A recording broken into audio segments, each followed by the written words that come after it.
Hello out there, I'm the oldest nerd. Today, we're going to talk about Babylon 5 and the Kingdom of the Blind. But before we get there, I want to say something about the Academy Awards, which was on a couple of nights before we recorded this.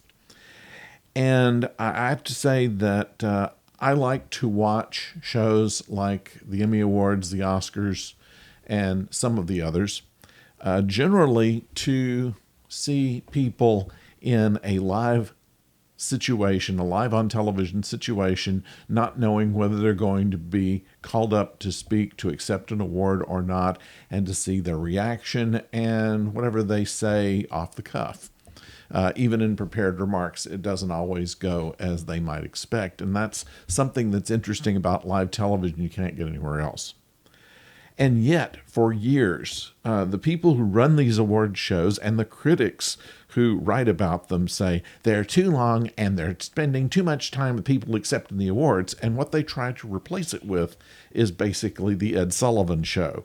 That was canceled in 1972, I believe, and there hasn't been a successful variety show since. So why do they think people want that when they're there to watch an award show? Let's keep all of our responses down to 45 seconds. And this time they're taking money away from a charity in order to try to enforce that, which is ridiculous. So we tuned out after the first few categories were done just because they don't want an award show. They want to do a musical review, a song and dance show. Let's bring out a couple of washed out comedians. Let's do some lame material, and then try and push away as many of the actual people accepting the awards as you can. And frankly, at its best, it can promote shows that are needing more attention, even those that don't win the awards. You see the people there, you see a lot of talk about these. That's always a good thing.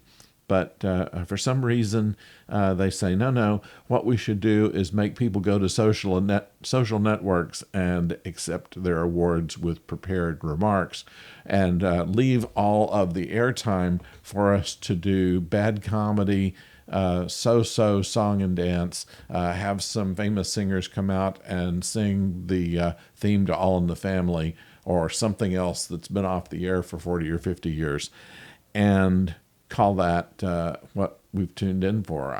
They wonder why the ratings keep going down. They say, well, they're too long. They're too long because we're letting the recipients talk too long about thanking people that got them into this once-in-a-lifetime situation. I think it's all garbage, and it leads me from not ever wanting to watch an award show again, because the best part of it, they have been trying and trying and trying for years to snuff out. Now, Babylon 5. This is a preparatory episode. They're setting up some things for the next few episodes. First of all, we see that the telepaths, upon knowing that they have been basically bred by the Vorlons in order to fight the Shadow War, now just want their own planet and everybody else leave them alone. And oddly, Sheridan is kind of against this. Like they don't have a bunch of planets that aren't occupied, or even the one that's near Babylon 5 for that matter. But be that as it may, they're unwilling to really deal with them. And so they put an ultimatum to the council saying that we followed you around, we know all your secrets, we're going to tell everybody if you don't give us what we want, and thought that was going to be effective. Tell me the last time that blackmail was effective on anybody that was determined not to be blackmailed. And the other part of the episode is where Londo and G'Kar now being Londo's bodyguard, goes back to Centauri Prime, and in that try to find out what's going on there. And what they expect to be a month's visit is not going to be that long because of things that have taken place there.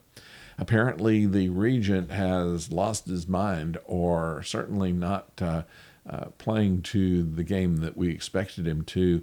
And Londo tries to figure this out, but meets a lot of resistance from a number of the other members of the government, one that tries to assassinate him. and yet he's not, and it's through a mysterious group of aliens that we don't really find out who are, but for some reason like Londo. And we suspect that they may be behind the attacks on the ships that were talked about in the beginning of the episode. So we don't learn anything here except that there's stuff in the making, and it makes you want to watch the next episode. And so there we go. We don't see many of the regular characters there, just basically Londo and G'Kar, Sheridan and Zach, and the telepaths, and Garibaldi. And most of the rest of the people are kind of shoved into the other room until a story can involve them, I guess.